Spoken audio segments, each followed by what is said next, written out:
के जब मन कर तोरे लेनी है आके।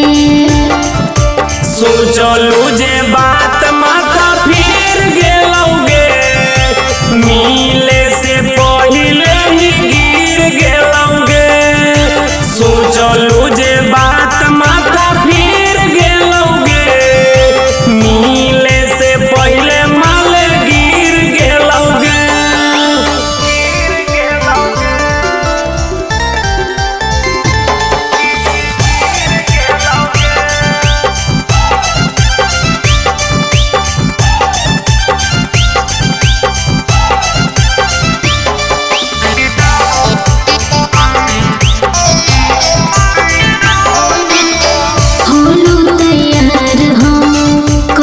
सिंगार रे आके ना सिंको हमसे कैले ना प्यार रे एकदम धोखा दे देले। देनी धराई आदत हमरा तू रोज के मन जब करम बोला वही मनोज के।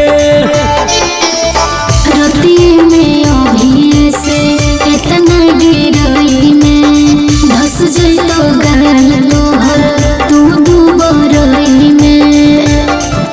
सोचलू जे बात माता फिर गेलौगे मिले से पहिले ही गिर गेलौगे। सोचलू जे बात